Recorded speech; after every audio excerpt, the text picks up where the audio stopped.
નમસ્કાર વિદ્યાર્થી મિત્રો, ભારતીય બંધારણનો એમસીક્યુ સિરીઝનો 7મો પ્રશ્ન આજે આપના સમક્ષ લઈ અને ઉપસ્થિત થાઉં છું। 7મો પ્રશ્ન જે છે એ ભારતીય બંધારણના અનુચ્છેદ 2, અનુચ્છેદ 3 અને અનુચ્છેદ 4 સાથે સંકળાયેલો છે। અગાઉ આપણે ભારતીય બંધારણનો અનુચ્છેદ 1.1, અનુચ્છેદ 1.2 અને અનુચ્છેદ 1.3 નો અભ્યાસ કર્યો હતો મિત્રો। અનુચ્છેદ 1.1 માં યુનિયન ઓફ ઇન્ડિયા, આપણા દેશનું નામ ઇન્ડિયા अर्थात એટલે કે ભારત રાજ્યનો સંઘ રહેશે। એ શબ્દને આપણે સમજ્યા કે યુનિયન ઓફ ઇન્ડિયા કોને કહેવાય, યુનિયન અને યુનાઇટેડ શબ્દ વચ્ચે શું તફાવત છે। ત્યાર પછી અનુચ્છેદ 1.2 અને ત્યાર પછી અનુચ્છેદ 1.3 ભારતનું રાજ્ય ક્ષેત્ર જે 3 ભાગમાં વિભાજિત થાય છે। ભારતનું રાજ્ય ક્ષેત્ર, territory of state, territory of union territory અને ત્યાર પછી મિત્રો એક્વાયર્ડ સ્ટેટ જે છે એની આપણે વાત કરી હતી અને ખૂબ સરસ રીતે એને સમજ્યા। આજનો પ્રશ્ન ભારતીય બંધારણના અનુચ્છેદ 2, 3 અને 4 સાથે સંકળાયેલો છે। ભારતીય બંધારણના ભાગ 1 માં 4 અનુચ્છેદો છે, અનુચ્છેદ 1, 2, 3 અને 4। તો આ બીજો, ત્રીજો અને ચોથો અનુચ્છેદ સાથે સંકળાયેલા પ્રશ્નને આપણે જોઈએ મિત્રો।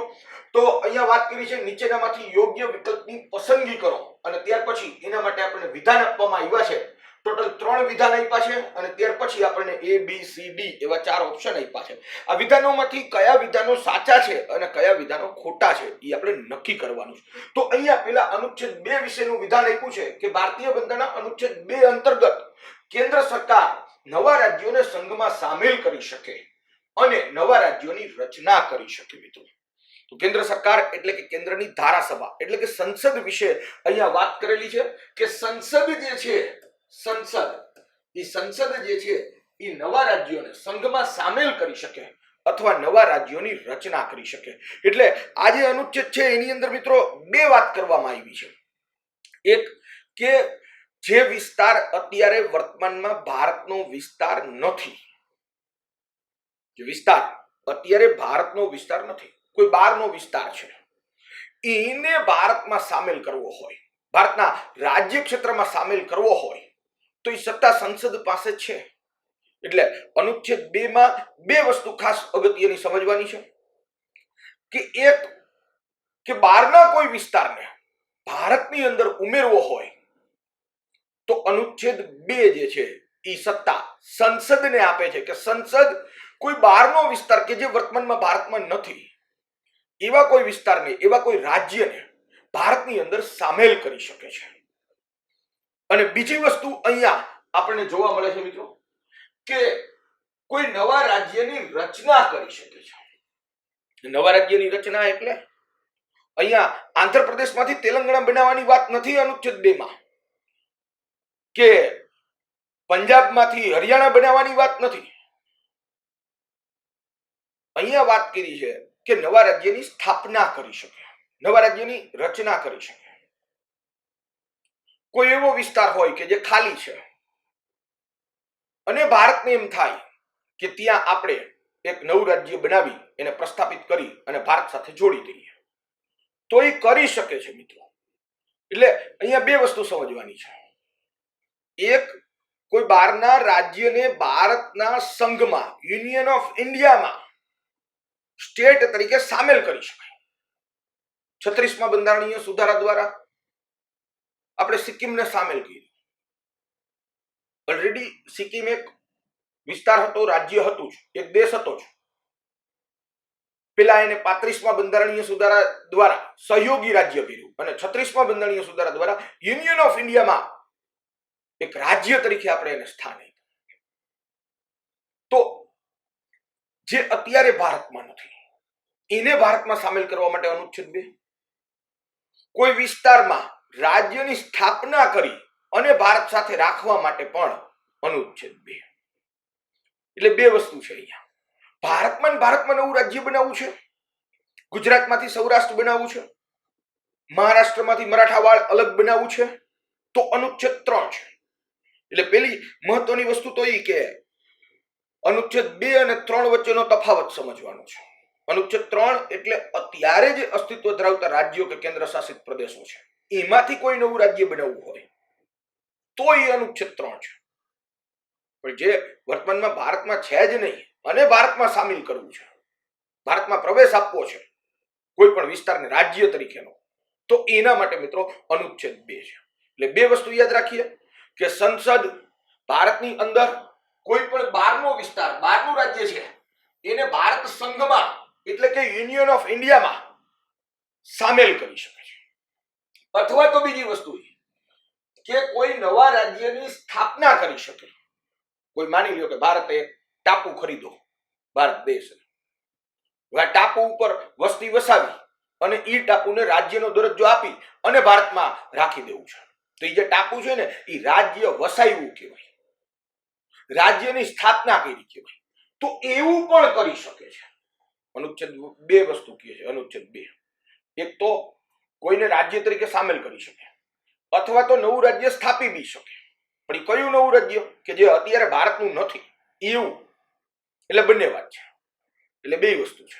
હા, અનુચ્છેદ 3 છે એમાં અસ્તિત્વ ધરાવતા જે રાજ્યો છે એમાં તમે બે રાજ્યો વચ્ચે ભાગલા પાડી દો અને એક નવું રાજ્ય બનાવી નાખો. એ અનુચ્છેદ 3 મિત્રો. અને અનુચ્છેદ 3 માં ખાસ કરીને વાત કરીએ તો અનુચ્છેદ 3 માં એક તો નવા રાજ્યની રચના કરવા માટેના ખરડાની પ્રક્રિયા સામેલ કરેલી છે. ભારતીય બંધારણના અનુચ્છેદ 3 માં અસ્તિત્વ ધરાવતા ભારતના જે રાજ્યો હોય કે કેન્દ્ર શાસિત પ્રદેશો હોય એમાંથી કોઈ નવું રાજ્ય કે નવો કેન્દ્ર શાસિત પ્રદેશ બનાવવો હોય તો અનુચ્છેદ 3 મુજબ એના ખરડાની પ્રક્રિયા સંસદમાં કરવી પડે. એટલે સંસદ પાસે અનુચ્છેદ 2 અને 3 માટેની સંપૂર્ણ સત્તાઓ છે. ખાસ કરીને અહીંયા આપણને ભાગ 1 માં જોવા મળે છે, અનુચ્છેદ 2 અને 3 બેયમાં જોવા મળે છે કે કેન્દ્ર પાસે કોઈ પણ રાજ્યના નામ કે સીમામાં પરિવર્તન કરવાની સત્તા છે, કોઈ પણ નવા રાજ્યને સામેલ કરવાની સત્તા છે, કોઈ પણ નવું રાજ્ય સ્થાપવાની સત્તા છે. અને એના માટે રાજ્યોના સહમતિની જરૂરત નથી. એટલે એકતંત્રી નું લક્ષણ છે. કોઈ પણ રાજ્યનું નામ બદલવું હોય, કોઈ પણ રાજ્યની સીમામાં પરિવર્તન કરવું હોય તો રાજ્યની સહમતિની જરૂરત નથી. એ વસ્તુ અહીંયા પ્રસ્થાપિત થઈ છે. અને આમ પણ બંધારણ ઓવરઓલ આખા બંધારણમાં કેન્દ્ર સરકારને વધારે સત્તા આપે છે મિત્રો. તો અહીંયા અનુચ્છેદ 3 ને બી જરા સમજીએ ખૂબ સરસ રીતે. અનુચ્છેદ 2 માં અપેક્ષા રાખું કે આપ સૌ મિત્રોને ખ્યાલ આવ્યો હશે કે કોઈ પણ નવા રાજ્યનો પ્રવેશ આપવો હોય ભારત સંઘમાં, યુનિયન ઓફ ઇન્ડિયામાં. યુનિયન ઓફ ઇન્ડિયા માટે મારો આગળનો વિડીયો જોઈ લેજો. ટેરિટરી ઓફ ઇન્ડિયા અને યુનિયન ઓફ ઇન્ડિયા બંને શબ્દમાં તફાવત છે, એટલે આગળનો વિડીયો જરાક જોઈ લેજો મિત્રો. અને બીજું અનુચ્છેદ 2 કહે છે કોઈ પણ નવા રાજ્યની સ્થાપના કરવી હોય તો પણ ભારત દેશની સંસદ છે એ કરી શકે છે. અનુચ્છેદ 3 વિશે વાત કરવા માટે આગળ વધું છું મિત્રો. જરા સમજીએ કે ભારતીય બંધારણનો અનુચ્છેદ 3 જે છે એ શું કહે છે. તો કે ભારતીય બંધારણના અનુચ્છેદ 3 માં પહેલી વાત જે છે એ કરવામાં આવી છે, અનુચ્છેદ 3 એ કરે છે. અનુચ્છેદ 3 એ શું કહે છે તો કે અનુચ્છેદ 3 એ એમ કહે છે કે કોઈ એક રાજ્ય હોય, આ કોઈ એક રાજ્ય છે, એ રાજ્યને અલગ કરી અને એમાંથી બીજું રાજ્ય બનાવવું હોય તો બનાવી શકાય. જેમ કે આંધ્રપ્રદેશ આખું હતું, એના ભાગલા કરી નાખ્યા અને નવું રાજ્ય બનાવ્યું તેલંગાણા, તો આવું પણ કરી શકાય. તેલંગાણા ઓકે. બીજી વાત એ કરે છે અનુચ્છેદ 3 કે ભાઈ કોઈ પણ રાજ્ય છે, બે રાજ્યોને ભેગા કરી અને એક આખું મોટું રાજ્ય બનાવી શકાય.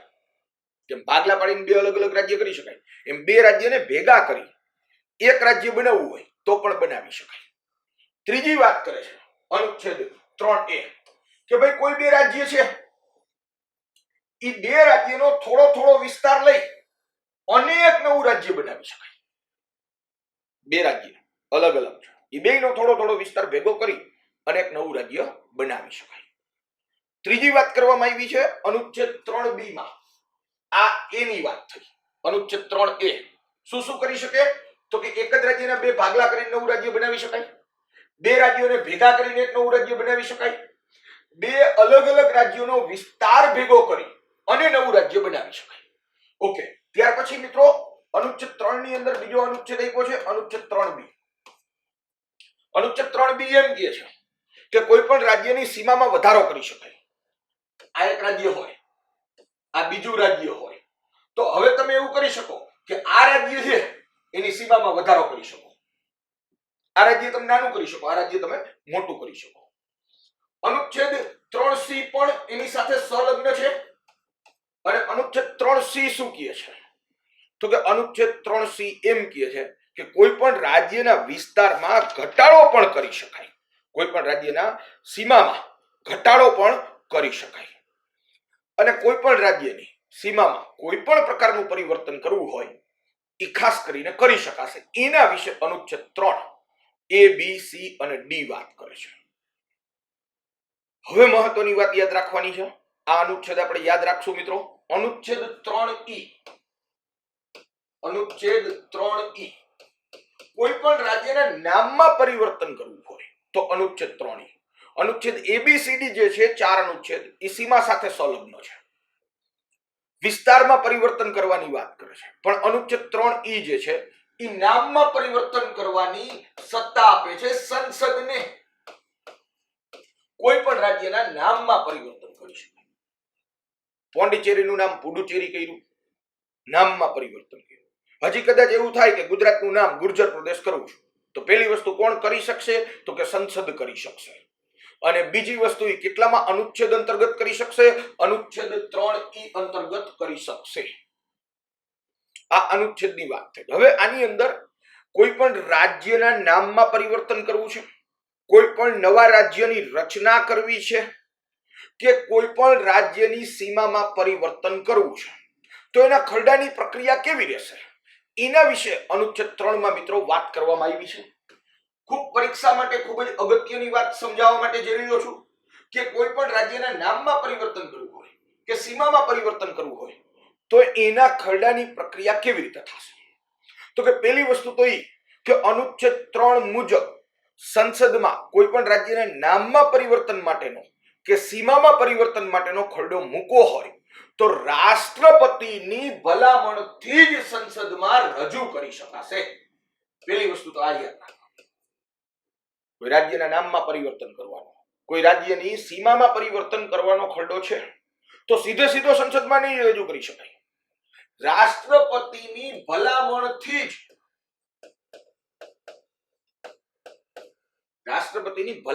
જ એને સંસદમાં રજૂ કરી શકાય. એક વાત.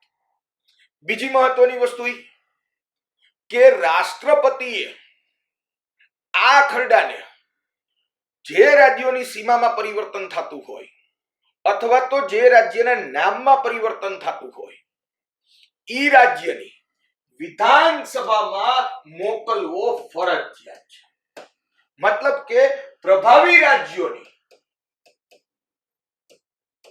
જે રાજ્યની સીમામાં ફેરફાર થતો હોય, કોઈ બે રાજ્યની થોડી વિસ્તાર ભેગો કરીને એક નવું રાજ્ય બનાવતો હોય તો બે રાજ્ય પ્રભાવી થાય. કોઈ એક જ રાજ્યમાંથી તમે અલગ પાડીને બીજું નવું રાજ્ય બનાવતા હોય તો એક જ રાજ્ય પ્રભાવી થાય છે. કોઈ રાજ્યનું નામ બદલતા હોય તો એક જ રાજ્ય પ્રભાવિત થાય છે. મતલબ કે જે રાજ્યો પ્રભાવિત થતા હોય એવા રાજ્યોની વિધાનસભાને રાષ્ટ્રપતિએ આ ખરડો મોકલવો ફરજિયાત છે. કોને મોકલવાનો? પ્રભાવી રાજ્યોને. કોણ મોકલશે? રાષ્ટ્રપતિ. ક્યાં મોકલશે? જે તે રાજ્યની વિધાનસભાને. મતલબ કે જે તે રાજ્યની સરકારને મોકલશે. શેના માટે મોકલશે? તો કે ભાઈ એનો અભિપ્રાય લેવા માટે, એનો ઓપિનિયન લેવા માટે. અને ઇટ્સ જસ્ટ એન ઓપિનિયન. આ એક માત્ર અભિપ્રાય જ છે. અભિપ્રાય માટે મોકલશે. સમય મર્યાદા નિશ્ચિત કરીને મોકલશે કે ભાઈ 20 દિવસમાં મને આ વસ્તુનો અભિપ્રાય આપવો. સમય મર્યાદા સાથે મોકલશે. સમય મર્યાદા. એટલે આ ખરડો ગૃહમાં રજૂ કરતા પહેલા યાદ રાખવાનું છે રાષ્ટ્રપતિની ભલામણ એટલે કે મંજૂરી આવશ્યક છે. બીજી વાત કે રાષ્ટ્રપતિએ આ ખરડાને જે તે રાજ્યોની, પ્રભાવી રાજ્યોની વિધાનસભાઓને મોકલવો ફરજિયાત છે. પણ શેના માટે મોકલવાનો છે? તો કે માત્ર અભિપ્રાય માટે. જો એક વસ્તુ મગજમાં રાખજો, રાજ્ય જે કોઈ પણ અભિપ્રાય આપે એ માનવા માટે સંસદ બંધાયેલી નથી. માની લ્યો કે તેલંગાણાની રચના માટે આંધ્રપ્રદેશને મોકલો ખરડો, તો આંધ્રપ્રદેશ એમ કહે કે ના, નવું રાજ્ય નથી બનાવવું, તો એ માનવા માટે સંસદ બંધાયેલી નથી. કારણ કે જે મોકલો છે એને પૂછવા માટે નથી મોકલો, એનો માત્ર અભિપ્રાય લેવા માટે પૂછ્યો છે. એનું ડિસિઝન નથી જોતું, એનો નિર્ણય નથી જોતો, ખાલી અભિપ્રાય જોઈએ છે. It's an opinion. એટલે ધાર્યું તો સંસદનું જ થશે. નવું રાજ્ય બનાવવું કે નહીં, કોઈ રાજ્યના નામમાં પરિવર્તન કરવું કે નહીં, એ સત્તા તો અંતિમ સત્તા સંસદ પાસે જ રહેશે. ખાલી રાજ્યને તો અભિપ્રાય માટે મોકલવાનો. અને ખાસ યાદ રાખજો કે મૂળ બંધારણની અંદર રાષ્ટ્રપતિની ભલામણથી જ અનુચ્છેદ 3 મુજબનો ખરડો ગૃહમાં રજૂ થશે. એ બાબત મૂળ બંધારણમાં નહોતી. મૂળ બંધારણમાં નહોતી મિત્રો, કે રાજ્યોનો અભિપ્રાય લેવા માટે મોકલવાનો રહેશે. એ બાબત પણ મૂળ બંધારણમાં નહોતી. યાદ રાખો, પાછળથી આ બંને વસ્તુ અનુચ્છેદ 3 માં 5મા બંધારણીય સુધારા દ્વારા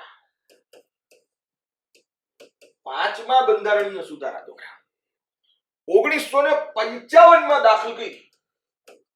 1955 1955 પહેલા 5મા બંધારણીય સુધારા પહેલા કોઈ પણ રાજ્યના નામ કે સીમામાં પરિવર્તનનો અનુચ્છેદ 3 મુજબનો ખરડો સીધો સંસદમાં રજૂ કરી શકાતો હતો. પણ હવે એવું કરવામાં આવ્યું, 5મા બંધારણીય સુધારાથી 1955 માં એવું કરવામાં આવ્યું કે ભાઈ રાષ્ટ્રપતિની ભલામણથી જ સંસદમાં રજૂ થશે અને રાષ્ટ્રપતિએ જે તે રાજ્ય સરકારનો એટલે કે રાજ્યોનો અભિપ્રાય લેવો ફરજિયાત રહેશે. આ બંને જોગવાઈઓ 5મા બંધારણીય સુધારાથી અનુચ્છેદ 3 માં દાખલ કરવામાં આવી.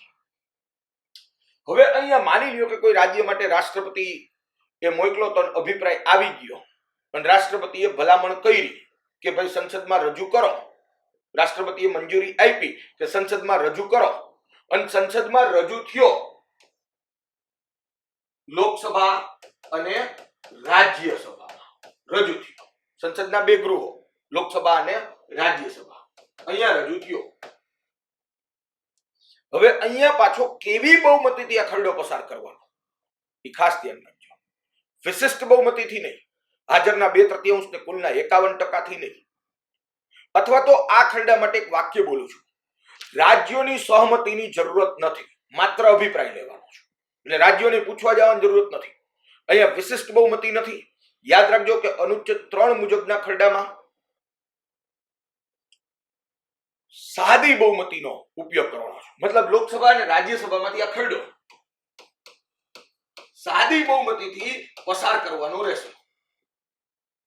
સાદી બહુમતીથી આ ખરડો લોકસભા અને રાજ્યસભામાંથી પસાર થઈ જાય. સાદી બહુમતી એટલે કેવી? તમારા મગજમાં પ્રશ્ન આવતો હશે, સાદી બહુમતી એટલે કેવી? સાદી બહુમતી એટલે હાજર અને ખાલી હાજર નહીં, હાજર અને મતદાન કરનારા. હાજર તો હોય પણ મતદાન ન કરે તો કઈ કામનું નહીં. એટલે અહીંયા સ્પષ્ટતા છે કે હાજર અને મતદાન કરનારાના 50% થી વધુ. મતલબ કે આજે જેટલા આવ્યા એમાંથી જેટલા જણાએ મતદાન કર્યું એ મતદાન કરનારાના ઝાઝા જણા. આજે આવ્યા 100 જણાએ મતદાન કર્યું, આવ્યા હતા 120, મતદાન કર્યું 100, તો 100 જણાએ મતદાન કર્યું તો એ 100 માંના ઝાઝા જણા, 100 માંથી ઝાઝા જણા કેટલા થાય? 50% થી વધારે કેટલા થાય? તો કે 51 જણા ખરડારે સહમત થાય એટલે ખરડો પસાર કહેવાય. જેટલા જણા આજે આવ્યા, લોકસભા હોય તો લોકસભામાં જેટલા આવ્યા, રાજ્યસભા હોય તો રાજ્યસભામાં જેટલા જણા આવ્યા, એમાંથી જેટલાએ મતદાન કર્યું એના 51% અથવા તો 50% થી વધારે, 51% 50% થી વધારે, બે વાત એક જ થાય. બહુમતીથી આ ખરડો પસાર થઈ જાય અને ત્યાર પછી આ ખરડો રાષ્ટ્રપતિ પાસે જાય અને રાષ્ટ્રપતિ આના ઉપર સહી કરી દે એટલે નવા રાજ્યની રચના થઈ જાય. અથવા રાજ્યની સીમામાં પરિવર્તન કરવાનું હોય તો રાજ્યની સીમામાં પણ પરિવર્તન થઈ જાય. અથવા કોઈ પણ રાજ્યના નામમાં પરિવર્તન કરવાનું હોય તો નામમાં પણ પરિવર્તન થઈ જાય. આ અનુચ્છેદ 3 માં ખરડાની પ્રક્રિયા. અહીંયા હજી એક બંધારણીય સુધારા ખરડો આની સાથે સંલગ્ન છે. ભારતીય બંધારણમાં એક બંધારણીય સુધારો કરવામાં આવ્યો હતો, 18મો બંધારણીય સુધારો.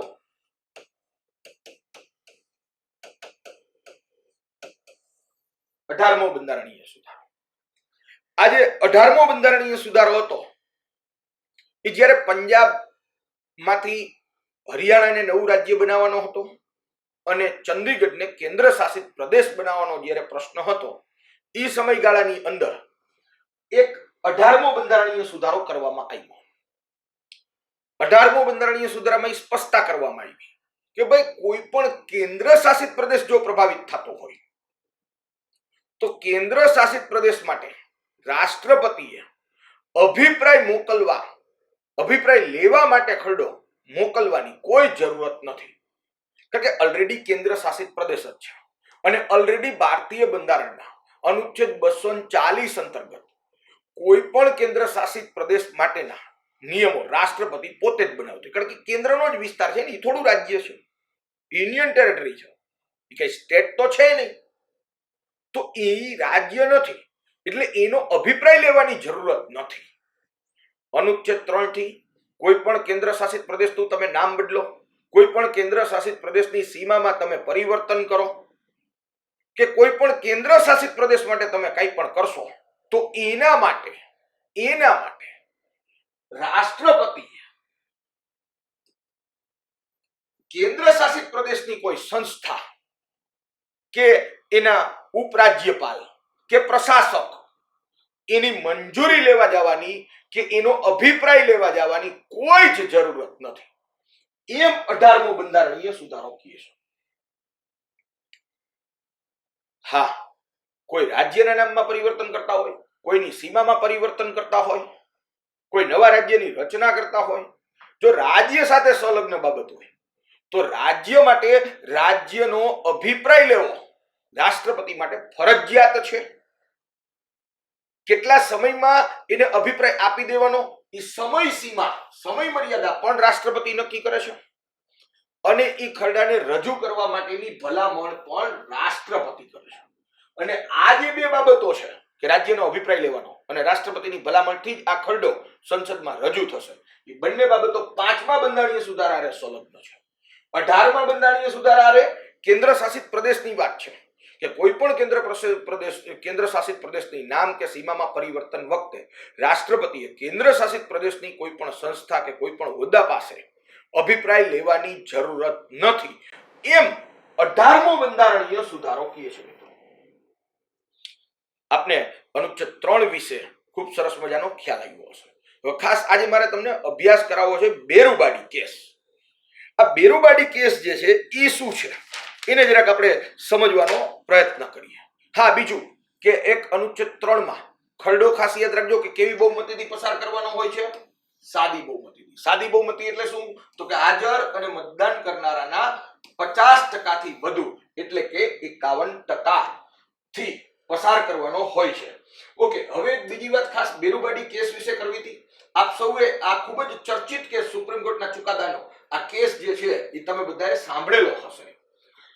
હવે પ્રશ્ન એવો ઉપસ્થિત થાય છે મિત્રો, બેરુબાડી કેસ પહેલા તો થયો શું કામ, શા માટે થયો, એને આપણે સમજવાનો પ્રયાસ કરીએ. આ બેરુબાડી કેસ અનુચ્છેદ 2 અને 3 સાથે સંલગ્ન છે. બેરુબાડી પહેલા તો વિસ્તાર ક્યાં આવ્યો તો કે 1971માં બાંગ્લાદેશ બન્યું ને એની પહેલા એ પૂર્વ પાકિસ્તાન હતું, કારણ કે ભારતની બે બાજુએ પાકિસ્તાન અસ્તિત્વમાં આવ્યું હતું આઝાદી વખતે. 15 ઓગસ્ટ 1947ના દિવસે વચ્ચે ભારત, આ બાજુ પૂર્વ પાકિસ્તાન અને આ બાજુ પશ્ચિમ પાકિસ્તાન. પશ્ચિમ પાકિસ્તાન એટલે અત્યારનું પાકિસ્તાન અને પૂર્વ પાકિસ્તાન એટલે અત્યારનું બાંગ્લાદેશ. તો એ જે પૂર્વ પાકિસ્તાન હતું એની અને પશ્ચિમ બંગાળની વચ્ચે આપણે ભારત પાકિસ્તાનની સીમા રેખા આવે. પશ્ચિમ બંગાળનો એક વિસ્તાર, એક ગામ, એનું નામ હતું બેરુબાડી. આ બેરુબાડી નામનો જે વિસ્તાર હતો એનો અડધો ભાગ છે ને પૂર્વ પાકિસ્તાનમાં હતો, અડધો ભાગ છે ને એ પશ્ચિમ બંગાળમાં એટલે કે ભારતમાં હતો. ટોટલ વિસ્તાર જે છે એ 9 ચોરસ સ્ક્વેર કિલોમીટરનો અને 12,000ની વસ્તીનું ગામ, બહુ મોટું ગામ નહીં. એટલે ગામમાં થાય એવું કે મંદિરે દર્શન કરવા જાય તો એ ભારતમાં હોય, મંદિરથી પાછો ઘરે આવે તો એ પાકિસ્તાનમાં આવી ગયો હોય, આવી પરિસ્થિતિ હતી. એટલે એ સમયે સીમા રેખા જે હતી એને વ્યવસ્થિત કરવાનો સવાલ ઉભો થયો અને ભારત પાકિસ્તાન વચ્ચે એ વિવાદ હતો. એટલે પછી ભારત પાકિસ્તાન વચ્ચે સમજોતાથી નક્કી કર્યું કે ભાઈ બેરુબાડી નામનો વિસ્તાર આપણે પાકિસ્તાનને આપી દઈએ અને સામે પાકિસ્તાન કુચ બિહારનો કેટલોક વિસ્તાર આપણને આપી દઈએ. એટલે આવી રીતે થોડોક વિસ્તાર આપણે એને આપીએ અને એ આપણને આપે અને જે સીમારેખાનો વિવાદ હતો એનું આપણે સમાધાન કરી લઈએ. તો હવે પ્રશ્ન એ ઉપસ્થિત થાય કે શું ભારતીય સંસદ કે ભારત સરકાર પોતાનો કોઈ વિસ્તાર અન્ય દેશને આપી શકે ખરો? કે અનુચ્છેદ 1, 2, 3, 4 માં તો એવું કઈ છે નહીં. આપણે અનુચ્છેદ 2 જોયો તો બહારના કોઈ વિસ્તારને આપણે ભારતમાં સામેલ કરી શકીએ. બહારના કોઈ વિસ્તારમાં ભારતીય સંસદ જે છે એ નવું રાજ્ય સ્થાપી શકે એ વાત છે. પણ અનુચ્છેદ 1, 2, 3, 4 માં ભારતનો કોઈ વિસ્તાર બીજા દેશને આપી શકાય એવું તો ક્યાંય હતું નહીં. અને જ્યારે ભારત દેશ માટે આ પ્રશ્ન આવ્યો ત્યારે લોકોએ વિરોધ કર્યો કે ભાઈ આપણે આપણો વિસ્તાર પાકિસ્તાનને શું કામ આપીએ. થોડોક જનાક્રોશ ફાટી નીકળો. એટલે એ સમયના તત્કાલીન રાષ્ટ્રપતિએ આ પ્રશ્નનું સમાધાન કરવા માટે ભારતીય બંધારણના અનુચ્છેદ 143 અંતર્ગત અનુચ્છેદ 143 આર્ટિકલ 143 આ અનુચ્છેદ ગણીને એમને યાદ રહી જાય એવો અનુચ્છેદ છે. અંતર્ગત સુપ્રીમ કોર્ટની સલાહ માંગી. અનુચ્છેદ 143 અંતર્ગત રાષ્ટ્રપતિનો સલાહ અધિકાર.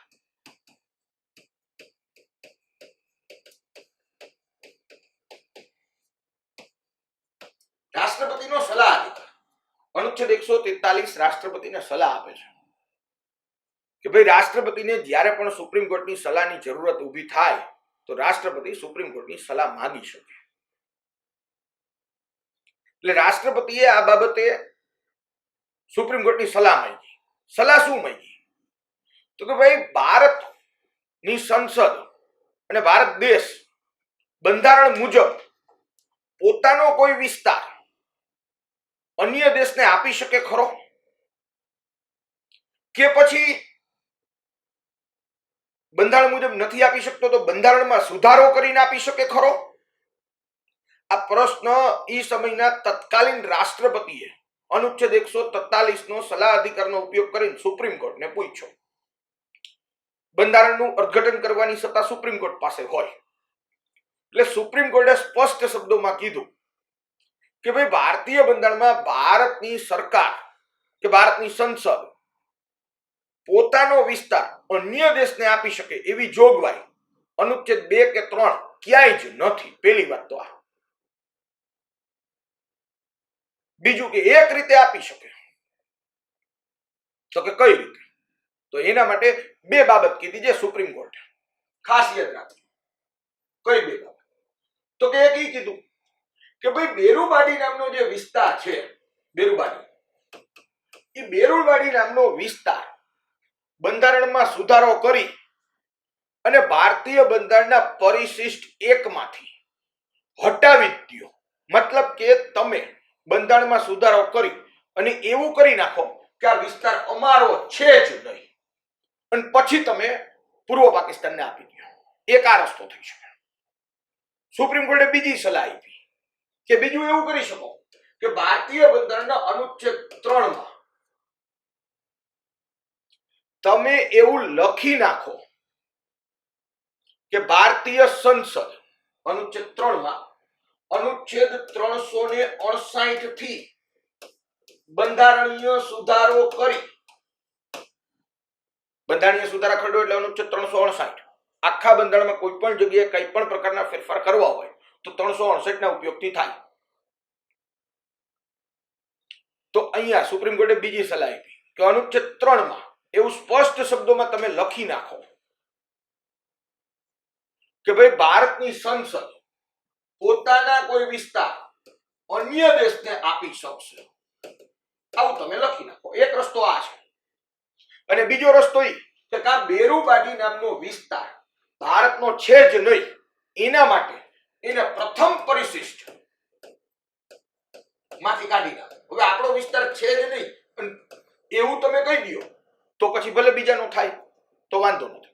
એટલે સુપ્રીમ કોર્ટે રાષ્ટ્રપતિને જે સલાહ આપી એમાં બે વાત કહી સુપ્રીમ કોર્ટ. કાં તો બેરુબાડીને પ્રથમ અનુસૂચિમાંથી, પ્રથમ પરિશિષ્ટમાંથી તમે કાઢી નાખો અને પછી તમે પૂર્વ પાકિસ્તાનને આપી દો, અથવા તો અનુચ્છેદ 3 એવું તમે લખી નાખો કે ભારતીય સંસદ ભારતના કોઈ પણ વિસ્તારને અન્ય દેશને સોંપી શકશે. આ બે ઓપ્શન છે. એટલે પછી એ સમયે 9મા બંધારણીય સુધારા દ્વારા 1960 9મો કોન્સ્ટિટ્યુશનલ અમેન્ડમેન્ટ, 9મો બંધારણીય સુધારા દ્વારા 1960 બેરુબાડીને ભારતના વિસ્તારમાંથી કાઢી નાખ્યો. પ્રથમ પરિશિષ્ટમાંથી એને કાઢી નાખ્યો અને ત્યાર પછી આ વિસ્તાર આપણે પાકિસ્તાનને આપી દીધો. સામે કેટલાક વિસ્તારો આપણે લેવાના પણ હતા, એટલે એ સંધિ થઈ ગઈ, એ કરાર થઈ ગયો. તાજેતરમાં આપણને ખ્યાલ છે 100મો બંધારણીય સુધારા દ્વારા આપણે બાંગ્લાદેશને 101 ગામ આપ્યા. સામે 50 કે 51 ગામ બાંગ્લાદેશે આપણને પણ આપ્યા.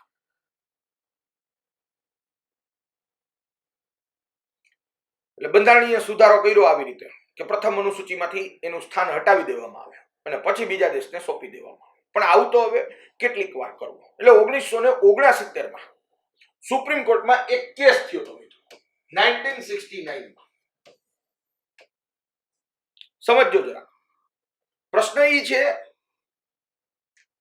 કે કોઈ પણ દેશ, વિશ્વના જેટલા પણ દેશો હોય એમાંના કોઈ પણ દેશ પોતાના વિસ્તાર બીજાને આપે અને બીજાના વિસ્તાર પોતાની પાસે લે તો આવી સત્તા કોઈ પણ દેશની સરકારને હોવી જોઈએ કે ન હોવી જોઈએ? તો આંતરરાષ્ટ્રીય કાયદાઓ, આંતરરાષ્ટ્રીય સમજૂતીઓ, આંતરરાષ્ટ્રીય કરારો, આંતરરાષ્ટ્રીય ટ્રિબ્યુનલ્સ, આ બધાનો અભિપ્રાય એવો છે કે ભાઈ કોઈ પણ દેશ છે એ સાર્વભૌમ છે અને સાર્વભૌમ હોય એટલે પોતાની સ્વેચ્છાએ પોતાના કોઈ પણ વિસ્તારનો ત્યાગ પણ કરી શકે અને પોતાના કોઈ પણ વિસ્તાર, કોઈ પણ બહારના વિસ્તારને ગ્રહણ પણ કરી શકે. આવું આંતરરાષ્ટ્રીય સ્તરે છે. એટલે આના ઉપરથી 1969 સુપ્રીમ કોર્ટે કેસના ચુકાદામાં કીધું કે ભાઈ ભારતીય સંસદ કોઈ પણ સીમાનો વિવાદ થાય ત્યારે અને એ સીમા વિવાદ આંતરરાષ્ટ્રીય ટ્રિબ્યુનલ, ઇન્ટરનેશનલ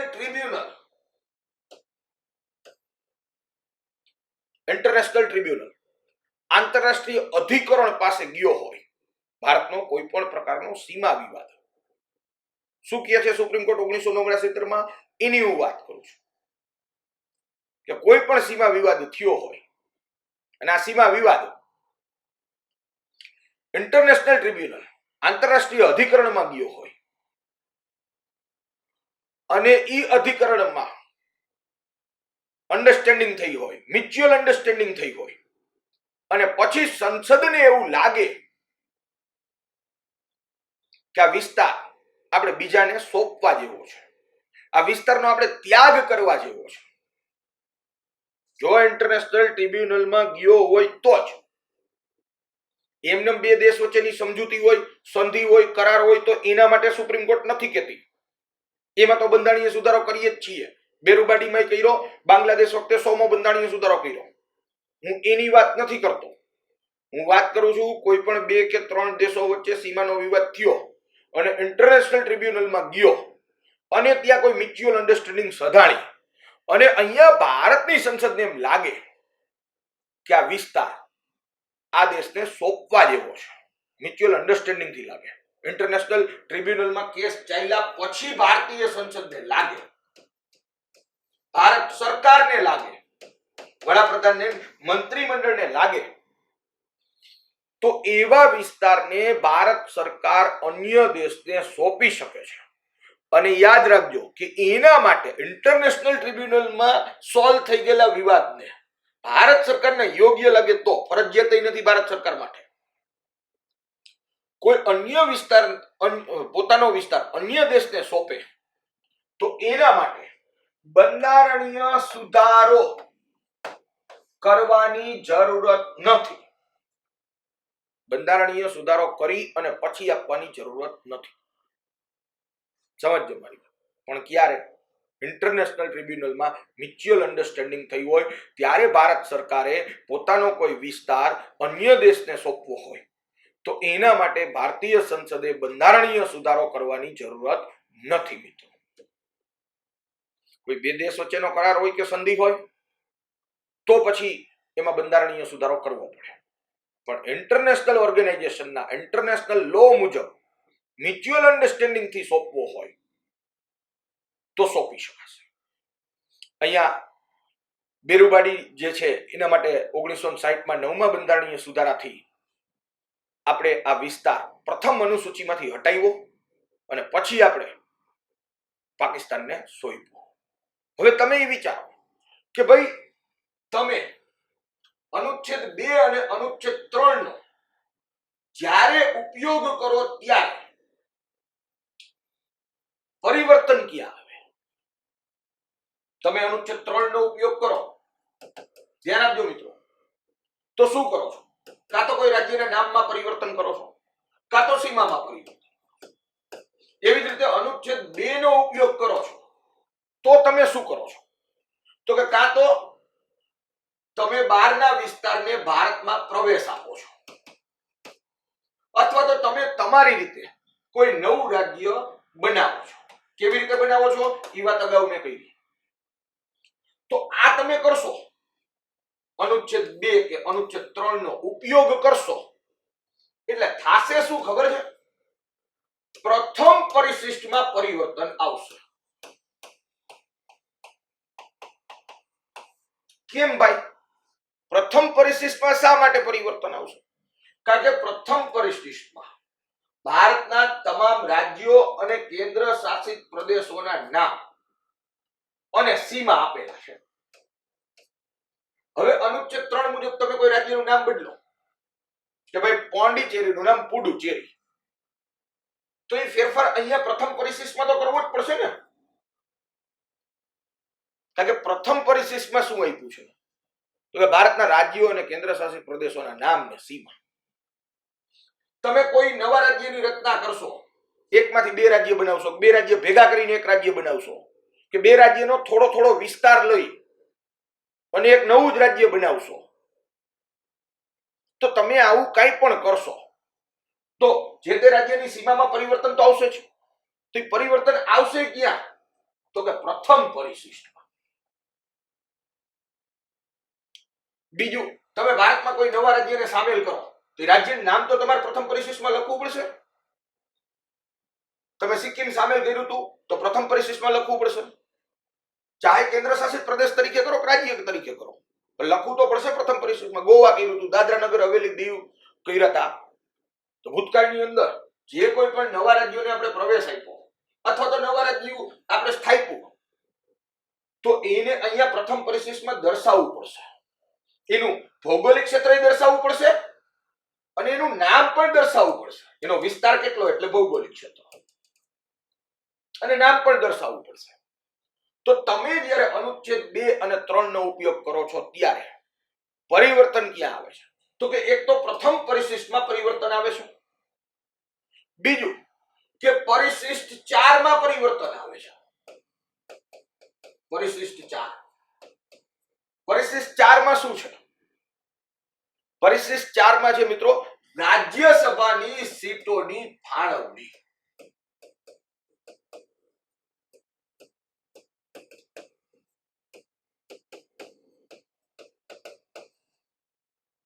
અનુચ્છેદ 3 નો ઉપયોગ કરી અને કોઈ રાજ્યની સીમામાં પરિવર્તન કરો એટલે કે નવું રાજ્ય બનાવો, અથવા અનુચ્છેદ 2 થી તમે ભારતમાં કોઈ નવું રાજ્ય સામેલ કરશો તો પરિશિષ્ટ 4 માં પરિવર્તન કરવું જ પડશે. કારણ કે પરિશિષ્ટ 4 એમ કહે છે રાજ્યસભાની સીટોની ફાળવણી. પરિશિષ્ટ 4 એમ કહે છે કે ભારતમાં કયા રાજ્યને કેટલી સીટ, ઊંડાણપૂર્વક વિચારજો. પરિશિષ્ટ 4 એમ કહે છે કે ભારતમાં કયા રાજ્યને રાજ્યસભાની કેટલી સીટ. હવે તમે માની લો કે આંધ્રપ્રદેશમાંથી તેલંગાણા બની ગયું, તો આંધ્રપ્રદેશની રાજ્યસભાની સીટમાં ઘટાડો થઈ જાય અને એમાંની થોડી સીટ તમારે તેલંગાણાને આપવી પડશે. તો ઈ પરિવર્તન ક્યાં આવશે? તો કે પરિશિષ્ટ 4.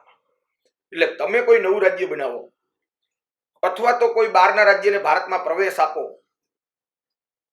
અથવા તો કોઈ પણ રાજ્યની સીમામાં પરિવર્તન કરશો ત્યારે પરિશિષ્ટ 4 મિત્રો પરિવર્તન આવશે જ. એટલે અહીંયા ખાસ મગજમાં રાખીએ કે બે જગ્યાએ પરિવર્તન આવે.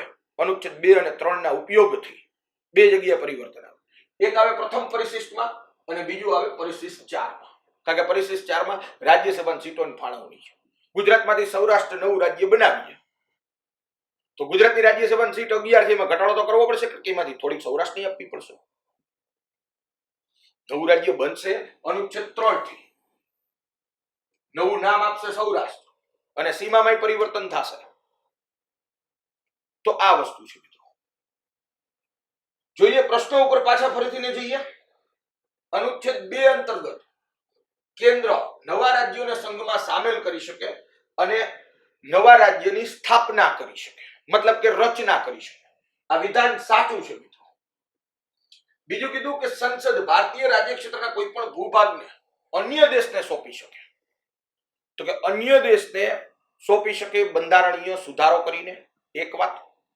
બીજું કે જો આંતરરાષ્ટ્રીય અધિકરણની અંદરથી પ્રશ્ન હોય તો બંધારણીય સુધારો કર્યા વગર પણ સોંપી શકે છે. એટલે કે બીજું વિધાન પણ સાચું છે મિત્રો. ત્રીજું વિધાન અનુચ્છેદ 4 સાથે સંલગ્ન છે. અનુચ્છેદ 4 માં કીધું કે અનુચ્છેદ 2 અને અનુચ્છેદ 3 દ્વારા કરવામાં આવતો બંધારણીય સુધારો અનુચ્છેદ 359 મુજબનો બંધારણીય સુધારો ગણાશે નહીં. મતલબ એમ કહે છે અનુચ્છેદ 4 કે અનુચ્છેદ 2 અને 3 થી તમે બંધારણમાં પરિવર્તન તો કરો જ છો, બંધારણમાં ફેરફાર તો કરો જ છો. કારણ કે તમે અનુચ્છેદ 3 થી નામ બદલો, સીમા બદલો કે અનુચ્છેદ 2 થી કોઈ નવા રાજ્યને પ્રવેશ આપો તો પ્રથમ પરિશિષ્ટમાં અને ચોથા પરિશિષ્ટમાં બંધારણના પરિશિષ્ટ 1 અને પરિશિષ્ટ 4 માં સુધારો તો થાય જ છે. પણ ઈ બંધારણીય સુધારો અનુચ્છેદ 359 જેવો ગણાશે નહીં. અનુચ્છેદ 359 જેવો ગણાશે નહીં એમ કહે છે અનુચ્છેદ 4. તો આ વિધાન સાચું છે મિત્રો.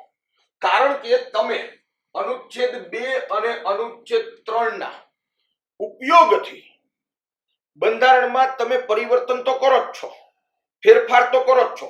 પરિવર્તન થાય છે ખરું પણ ગણાશે નહીં. ગણાશે. મતલબ એમ કહેવા માંગુ છું કે એનો બંધારણીય સુધારા ક્રમાંક આપવામાં આવશે નહીં. આંધ્રપ્રદેશમાંથી તેલંગાણા બનાવો અને અહીંયા પરિશિષ્ટ 1 માં તમે ફેરફાર કરો, પરિશિષ્ટ 4 માં તમે ફેરફાર કરો તો એનો બંધારણીય સુધારા ક્રમાંક નો હોય કે આ આંધ્રપ્રદેશમાંથી તેલંગાણા નવા રાજ્યની રચના આટલામાં બંધારણીય સુધારો, એવો ક્રમાંક નહીં પડે.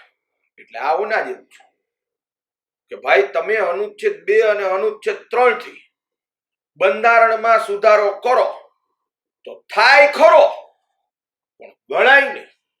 ઈ ગણવાનો નહીં. અનુચ્છેદ 2 અને અનુચ્છેદ 3 થી જે કોઈ પણ બંધારણીય સુધારા કરવામાં આવશે એ બંધારણીય સુધારો ગણાશે નહીં. એવું કોણ કહે છે? તો કે એવું કહે છે અનુચ્છેદ 4. બીજું કે અનુચ્છેદ 2 અને 3 થી બંધારણમાં જે સુધારો થાય છે એ કેવી બહુમતીથી થાય છે? તો સાદી બહુમતીથી થાય છે. યાદ રાખજો. હાજરને મતદાન કરનારાના 51%. પણ એને બંધારણીય સુધારો ગણવામાં આવતો નથી. એટલે કે બંધારણીય સુધારા ક્રમાંક એને આપવામાં આવતો નથી. આપણને ખ્યાલ છે અત્યાર સુધીમાં આપણે 104 બંધારણીય સુધારા થઈ ગયા, બરોબર. તો એમ તમે ગુજરાતમાંથી સૌરાષ્ટ્ર બનાવો નવું રાજ્ય, તમે અનુચ્છેદ 3 ના માધ્યમથી ગુજરાતમાંથી સૌરાષ્ટ્ર બનાવો, પરિશિષ્ટ 1 માં ફેરફાર થશે, પરિશિષ્ટ 4 માં ફેરફાર થશે, પણ એને 105મો બંધારણીય સુધારો એમ કહેવાનું નહીં. મતલબ એમ કે અનુચ્છેદ 2 અને 3 થી બંધારણમાં સુધારો થાય તો છે પણ ગણાતો નથી, એવી વાત કરે છે અનુચ્છેદ 4. દૂધમાં કાકરી જેવું. 7 તાલી રમતા હોય આપણે, 7 તાલી, એમાં એક જ જણો દૂધમાં કાકરી હોય. દૂધમાં કાકરી એટલે શું? તો કે ઈ રમતોય હોય, ઈ દોડે ખરો, એને આઉટ કરવાય જવાનું, ઈ આઉટ થાય ખરો પણ આઉટ ગણાય નહીં. એમ અહીંયા પણ અનુચ્છેદ 4 એમ કહે છે કે અનુચ્છેદ 2 અને 3 થી બંધારણમાં સુધારો થાય ખરો પણ ગણાશે નહીં. મિત્રો ખૂબ સરસ, થેન્ક યુ વેરી મચ. આપ સૌએ મારો વિડીયો ખૂબ સરસ રીતે નિહાળ્યો. મિત્રો આપ સૌ મિત્રોનો ખૂબ ખૂબ આભાર માનું છું. આપ સૌ મિત્રોને આમાં કંઈ ડાઉટ હોય તો આપ મને કોમેન્ટ બોક્સની અંદર કહેજો. હું બને એટલો જેને કહી શકાય કે ઝડપથી આપના કોમેન્ટના પ્રત્યુત્તર કરવાનો પ્રયત્ન કરીશ. અને કદાચ કોઈ વ્યક્તિના કોમેન્ટનો મારાથી પ્રત્યુત્તર ન થઈ શકે તો ખોટું ન લગાડતા, કારણ કે સમયનો ઘણીવાર અભાવ હોય છે. મિત્રો જતા પહેલા સાચો જવાબ ટીક કરી લઈએ. તો અહીંયા મિત્રો વિધાન 1, 2 અને 3 ત્રણે ત્રણ સાચા છે. આપણો જવાબ આપશે મિત્રો ઓપ્શન એ કે 1, 2 અને 3 ત્રણે ત્રણ સાચા. અપેક્ષા રાખું કે આપ સૌ મિત્રોને અગાઉના વિડીયોનો અનુચ્છેદ 1 અને આજના વિડીયોના અનુચ્છેદ 2, 3 અને 4 ખૂબ સારી રીતે સમજમાં આવ્યા હશે. ખુશ રહેજો, સ્વસ્થ રહેજો, મસ્ત રહેજો. Thank you very much to all of you મિત્રો. જય હિન્દ, જય ભારત.